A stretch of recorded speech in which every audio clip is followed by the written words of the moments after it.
రాష్ట్ర మంత్రివర్యులు, లేబర్ మీద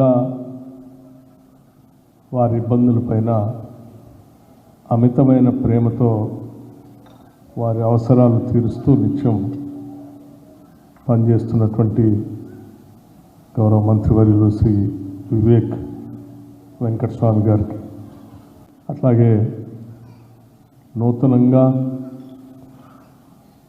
ఇన్సూరెన్స్ మెడికల్ సర్వీసెస్ డిపార్ట్మెంట్ ద్వారా నర్సింగ్ అపాయింట్మెంట్స్ పొందుతున్నటువంటి 247 మంది మీకు మీ అందరినీ అభినందించడానికి ఇక్కడ చేసినటువంటి శ్రేయోభిలాషులకి, పాత్రికేయ మిత్రులకి, ఇతర ఉన్నతాధికారులందరికీ కూడా ముందుగా నా హృదయపూర్వకమైనటువంటి నమస్కారాలు.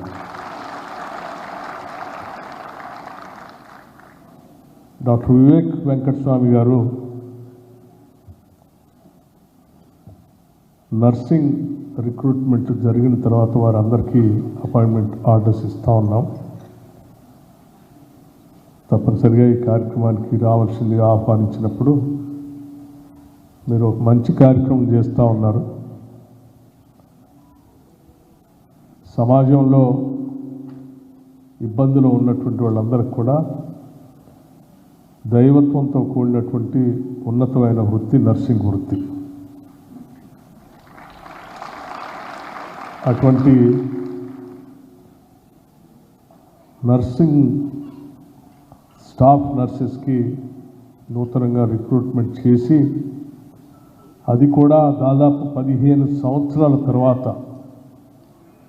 తిరిగి వారు రిక్రూట్మెంట్ చేసి ఇంతమందికి ఒకటేసారి 247 మందికి ఇప్పించడం అంటే చాలా గొప్ప విషయం. వారిని రాష్ట్ర ప్రభుత్వం నుంచి నేను మనస్ఫూర్తిగా అభినందిస్తూ ఇంతటి మంచి కార్యక్రమం చేపట్టి ముందుకు పోతున్నందుకు హృదయపూర్వకమైనటువంటి అభినందనలు. ఈ ఇన్సూరెన్స్ మెడికల్ సర్వీసెస్ డిపార్ట్మెంట్కి సంబంధించి గత టీఆర్ఎస్ ప్రభుత్వ హయాంలో కూడా ఈ శాఖ ఉంది. కానీ పెద్దగా ఈ శాఖ ద్వారా ఇటు లేబర్కి కానీ, ఇన్సూరెన్స్ వారికి పొందినటువంటి వారికి కానీ, వారి మీద డిపెండెంట్గా ఉన్నటువంటి కుటుంబ సభ్యులకు కానీ చేయవలసినంత సేవలు చేయటానికి అవకాశం ఉన్నప్పుడు కూడా దాని మీద దృష్టి పెట్టకుండా వదిలేయటం వల్ల చాలా ఇబ్బందులు కూడా చూసాం.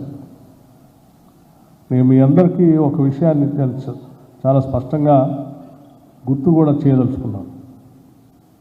10 సంవత్సరాలు టీఆర్ఎస్ ప్రభుత్వ హయాంలో నేను అపోజిషన్ లీడర్గా అసెంబ్లీలో ఉన్నాను.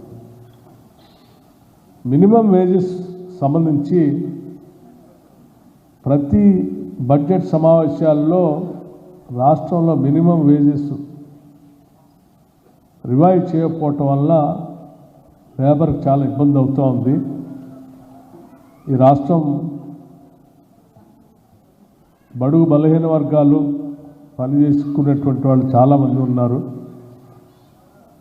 వారికి ఇబ్బందిగా ఉంది రివైవ్ చేయాలంటే ఏ ఒక్కరోజు కూడా దానిపైన సరైన సమాధానం వచ్చేది కాదు. కానీ వివేక్ వెంకటస్వామి గారు ఈ శాఖను చేపట్టిన తర్వాత ప్రత్యేకంగా దాని మీద దృష్టి సారించి రాష్ట్రంలో ఉన్నటువంటి లక్షలాది మంది నిరుపేద ప్రజలకి ఈ వేజెస్ మీద ఆధారపడి ఉన్నటువంటి వాళ్ళ కోసం కొట్లాడి ఈ మినిమం వేజెస్ని రివైవ్ చేయించి ప్రకటించినటువంటి మంత్రి దాదాపు నేను అనుకుంటున్నాను బహుశా ఓ దశాబ్ద కాలం పాటు ఎవరు పట్టించుకోలేదు. మీరు వచ్చిన తర్వాతనే దీన్ని పట్టించుకొని చేశారు. That shows his heart is towards the poorer sections and labour. అందుకే వారు ఈ మెడికల్ సర్వీసెస్ ద్వారా కూడా ఈ ఈఎస్ఐ ఆసుపత్రుల్లో కావాల్సినటువంటి మినిమం ఫెసిలిటీస్ అన్నింటినీ కూడా మనం ఏర్పాటు చేయకపోతే వాళ్ళు ఇబ్బంది పడతారనేటువంటి ఆలోచనతోనే త్వరితగతిన దీనికి కావాల్సిన కావాల్సినటువంటి అన్ని ఏర్పాట్లు చేయటం కోసం అప్గ్రేడేషన్ ఆఫ్ ఎగ్జిస్టింగ్ ఫెసిలిటీస్ కానీ, డయాలసిస్ యూనిట్లు కానీ, సిటీ స్కాన్ ఫెసిలిటీ కానీ, బర్న్స్ యూనిట్ కానీ, కార్డియాక్ కేర్ సెంటర్స్ కానీ, ఇవన్నీ చేస్తూ వాటితో పాటు అక్కడ కావలసిన స్ట్రెంగ్త్ మెడికల్ కేర్ అందించడం కోసం ఉపయోగపడే నర్సింగ్ స్టాఫ్ని కూడా మనం పెంచాలనేటువంటి ఆలోచనతోనే ఈ రిక్రూట్మెంట్ చేస్తూ మీ అందరికీ ఈరోజు నియామక పత్రాలు ఇస్తూ ఉన్నారు. పొందుతున్న మీ అందరికి కూడా అద్భుతమైనటువంటి అవకాశం ఈ నర్సింగ్ వృత్తి ద్వారా కొన్ని లక్షల మందికి మీ జీవితంలో భవిష్యత్తులో ఇబ్బందులు ఉన్నటువంటి వాళ్ళకి మానవ కోణంతో సేవ చేసేటువంటి భాగ్యం మీకు కూడా దొరుకుతుంది. దాన్ని పొందినందుకు మీ అందరికి కూడా నేను హృదయపూర్వకంగా అభినందనలు తెలియజేస్తూ ఉన్నాను. అట్లాగే మీతో పాటు ఇంకా భవిష్యత్తులో కూడా ఈ హాస్పిటల్స్లో అదనంగా ఇంకో 120 civil assistant surgeons, 6 dental civil surgeons, 99 ఫార్మసిస్టులు, 34 laboratory technicians, 54 ANMs, ఇతర పారామెడికల్ స్టాఫ్, వీటన్నిటి గురించి కూడా వారు ఆలోచన చేస్తూ దానికోసం ముందుకు పోతూ ఉన్నారు.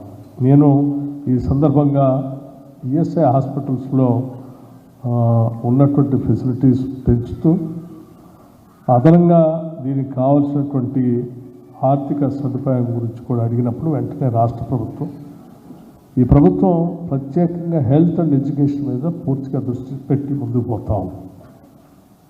హెల్త్ ఎడ్యుకేషన్ మీద మనం సంపూర్ణంగా దృష్టి పెట్టి ఈ రాష్ట్రంలో ఉన్నటువంటి వాళ్ళకి ఈ రెండు మనం అందించగలిగినప్పుడు ఆ రెండు ఆరోగ్యంగా, విద్యాపరంగా, విజ్ఞానపరంగా ఉన్నటువంటి మానవ వనరులు ఈ రాష్ట్రానికి కావాల్సినంత ఉత్పత్తిని తీసుకొని రావడానికి కావాల్సినంత శక్తి సామర్థ్యాల వరకు వస్తాయి. స్థూల ఉత్పత్తికి మనిషి ఆరోగ్యంగా, శారీరకంగా, మానసికంగా, దాంతోపాటు విద్యాపరంగా, విజ్ఞానపరంగా మనం పూర్తిగా అందించగలిగితే వారి ద్వారా వచ్చే ఉత్పత్తి రాష్ట్ర జీడిపికి, జిఎస్డిపికి చాలా పెద్ద ఎత్తున ఉపయోగపడుతుంది. అంటే మనం తీసుకునేటువంటి ఈ రెండింటి అంశాలపైన మనం పెట్టే ఖర్చు చాలామంది భావిస్తూ ఉంటారు ఇదేదో సంక్షేమం కోసం పెడుతున్నామని. నేను కేవలం సంక్షేమంగా మాత్రమే చూడట్లేదు. మీరు ఇది ఈ రాష్ట్ర స్థూల ఉత్పత్తికి మనం పెట్టేటువంటి పెట్టుబడిగా కూడా చూస్తూ ఉన్నాం. అందుకోసమే రాష్ట్ర ప్రభుత్వం ఈ రెండు శాఖలపైన పూర్తి స్థాయిలో నిధులు కేటాయించిన నిధులను కూడా ఖర్చు పెట్టడానికి ఎటువంటి సందేహం లేకుండా ముందుకు పోతూ ఉన్నాం. గౌరవ మంత్రివర్యులు వారు 70 కోట్లు కావాలన్నప్పుడు ఆర్థిక శాఖ ఆ రకంగానే స్పందించింది. ఎప్పటి నుంచో పెండింగ్ ఉన్నటువంటి వాటిని క్లియర్ చేస్తూ ఇప్పుడు కూడా మీ అందరి సమక్షంలో మాకు ఒక 30 crores గ్రీన్ ఛానల్ లాగా ఉంచగలిగితే ఎటువంటి ఇబ్బంది లేకుండా కంటిన్యూస్గా మేము సర్వీసెస్ చేయడానికి ఉపయోగపడుతుందని చెప్తా ఉన్నాం. తప్పనిసరిగా మీరు చెప్పినటువంటి సూచనని ఆర్థిక శాఖ పరిగణలో తీసుకొని అటువంటి వెసులుబాటుని ఏర్పాటు చేస్తామని కూడా గౌరవ మంత్రి గారికి ఈ సందర్భంగా నేను మాటిస్తా ఉన్నాను. అట్లాగే రాష్ట్ర ప్రభుత్వం చాలా తదేక దృష్టితో నిధులు కేటాయిస్తూ ఈ ఇన్సూరెన్స్ మెడికల్ సర్వీసెస్ ఈఎస్ఐ హాస్పిటల్స్తో పాటు రాష్ట్ర ప్రభుత్వం తరఫున కూడా పెద్ద ఎత్తున దీనిపైన దృష్టి సారించి ముందుకు పోతూ ఉన్నాం. సనత్నగర్లో ఉన్నటువంటి మల్టీ సూపర్ స్పెషాలిటీ హాస్పిటల్స్ కానీ, ఎల్బీనగర్లో కట్టేటువంటి హాస్పిటల్ కానీ, అల్వాల్లో కట్టేటువంటి హాస్పిటల్ కానీ, అట్లాగే నిమ్స్ విస్తరణ సంబంధించినటువంటి విషయంలో కానీ, Warangal multi super speciality hospital సంబంధించినటువంటి వాటిలో కానీ రాష్ట్ర ప్రభుత్వం గత 2 సంవత్సరాల నుంచి అక్కడ భవనాలను పూర్తి చేయడానికి ఆ టాప్ ప్రయారిటీ బేసిస్లో ప్రతి నెల నిధులు రిలీజ్ చేస్తూ త్వరితగతిన ఆ భవంతులన్నింటినీ ఈ మల్టీ సూపర్ స్పెషాలిటీ హాస్పిటల్స్ అన్నింటినీ అందుబాటులో తీసుకొని రావడం కోసం నిధులు పెద్ద ఎత్తున విడుదల చేస్తాం. అంతిమంగా ఈ రాష్ట్రంలో దాదాపు 44,029 బెడ్స్ కెపాసిటీతో దేశంలోనే అత్యధిక అంటే average beds capacity per head కోసం ఉంచే విధంగా ఉన్నటువంటి టార్గెట్ కూడా దాటి ఈ రాష్ట్రం ముందంజలో ఉండే విధంగా ఈ రాష్ట్రాన్ని తయారు చేస్తూ ఉన్నాం. దానికోసం ప్రత్యేకంగా నిధులు కేటాయిస్తూ ముందుకు పోతున్నాం. అట్లాగే మెడికల్ ఎడ్యుకేషన్ కూడా పెంచడానికి ఇప్పటికే 16 మెడికల్ కళాశాలల నిర్మాణం, నూతనంగా 9 న్యూ మెడికల్ కాలేజ్ శాంక్షన్ చేశాం. 16 నర్సింగ్ కళాశాలలు, 28 పారామెడికల్ కళాశాలలు, వీటితో పాటు మిగతా పారామెడికల్ కోర్సెస్ ట్రైనింగ్ సంబంధించినటువంటి వాటితో పాటు ఇంకా ఇప్పుడే మంత్రి గారు చెప్పినట్టు స్కిల్స్ బేస్డ్ ఇన్స్టిట్యూషన్స్ కూడా బాగా పెద్ద ఎత్తున మేము ముందు తీసుకొని పోతాం.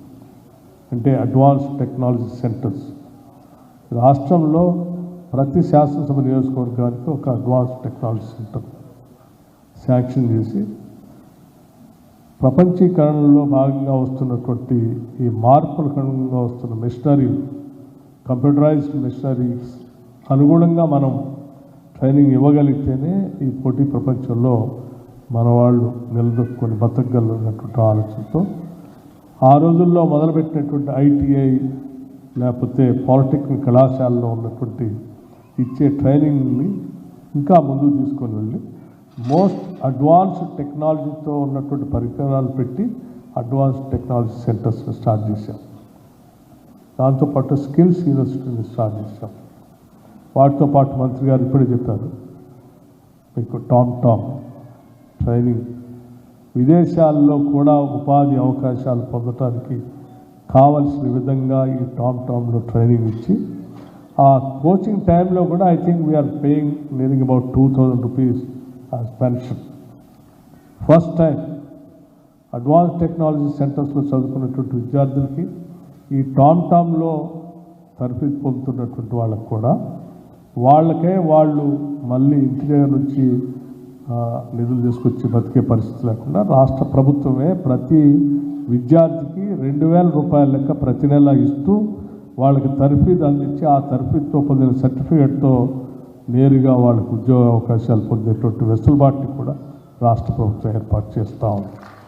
ఇది నూతనంగా ఈ రాష్ట్ర ప్రభుత్వం ఎందుకంటే తెచ్చుకున్న రాష్ట్రమే ఈ రాష్ట్రంలో ఉన్నటువంటి నిరుద్యోగ యువకులకి ఉద్యోగ అవకాశాలు కల్పించాలనేటువంటి ఆలోచనతో తెచ్చుకున్నది. 10 సంవత్సరాలు ఇటువంటి ఉపాధి అవకాశాలు కల్పించకుండా వదిలిపోయటం వల్ల నిరాశ నిస్పృహలతో ఈ రాష్ట్ర యువత బాధపడుతున్న తరుణంలో ప్రజాప్రభుత్వం మన ప్రభుత్వం వచ్చిన తర్వాత పబ్లిక్ సర్వీసెస్ని పెద్ద ఎత్తున ప్రజలకు అందించాలని, అట్లాగే స్టేట్ పబ్లిక్ సర్వీస్ కమిషన్ కూడా ప్రక్షాళన చేసి దానికి చైర్మన్ని క్యాలెండర్ డిక్లేర్ చేసి ఇప్పటికీ దాదాపు 76,000 ప్రభుత్వ ఉద్యోగాలు రిక్రూట్మెంట్ చేసి వాళ్ళకి నియామక పత్రాలు కూడా అందించాం. ఇది రాష్ట్ర ప్రభుత్వం సాధించినటువంటి. దాంతోపాటు సెల్ఫ్ ఎంప్లాయ్మెంట్ అట్లాగే ఇతర దేశాల్లో కూడా ఉపాధి అవకాశాలు పొందడానికి కావాల్సిన వ్యవస్థలు కూడా ఏర్పాటు చేసి రాష్ట్ర ప్రభుత్వం ముందుకు పోతాం. వీటితో పాటు గవర్నమెంట్ ప్రభుత్వ పాఠశాలలో చదువుకున్నటువంటి విద్యార్థులందరికీ కూడా దాదాపు 27 లక్షల మంది విద్యార్థులకు బహుశా దేశ చరిత్రలో ఎక్కడా లేదు. ఉదయం పూట ప్రభుత్వ పాఠశాలలో చదువుకున్నటువంటి విద్యార్థులకి బ్రేక్ఫాస్ట్ పథకాన్ని ఈ ప్రజాప్రభుత్వం మొదలు పెడతా ఉంది. ఈ సంవత్సరం నుంచి ఉదయం పూట ప్రభుత్వ పాఠశాల చదువుకునే విద్యార్థులు ఎవరు కూడా అర్ధాకలితోనో లేకపోతే తల్లిదండ్రులు సరిగా అందించలేకపోతేనో అసలు ఆకలితో వచ్చి తరగతి గదిలో కూర్చొని చదువుకోలేనటువంటి పరిస్థితి ఉండకూడదనేటువంటి ఆలోచనతో ఈ రాష్ట్ర ప్రభుత్వం మొట్టమొదటిసారి ఈ బ్రేక్ఫాస్ట్ పథకం దాదాపు 27 లక్షల మంది విద్యార్థులకి అల్పాహారం, 1 గ్లాసు పాలు, 1 గ్లాసు రాగి జావతో పాటు, అట్లాగే ఇంటర్మీడియట్ విద్యార్థులకి మధ్యాహ్న భోజన పథకం, ఈ రెండింటిని కూడా ప్రకటించి ముందుకు పోతా ఉన్నాం. ఇన్సూరెన్స్ మెడికల్ సర్వీసెస్ డిపార్ట్మెంట్ కాబట్టి నేను ఇంకొక అంశం కూడా మీ దృష్టి తీసుకున్నాను. దాదాపు 75 లక్షల మంది ఈ సెంటర్స్లో మెడికల్ సెంటర్స్లో ఆధారపడి వైద్యం పొందుతూ ఉన్నారు. వాటితో పాటు ఈ రాష్ట్ర ప్రభుత్వం మొట్టమొదటిసారి బహుశా భారతదేశంలో ఎక్కడ లేదు, ఈ రాష్ట్రంలో పుట్టిన ప్రతి కుటుంబానికి, నివాసం ఉంటున్న ప్రతి కుటుంబానికి cutting across caste, creed, religion, class also ఉన్న ప్రతి కుటుంబం 1,15,00,000 కుటుంబాలు రాష్ట్రంలో ఉంటే వారందరికి కూడా 5 లక్షల రూపాయలు ఇందిరమ్మ బీమా పథకాన్ని రాష్ట్ర ప్రభుత్వం ఈ సంవత్సరం మొదలుపెట్టింది. For every family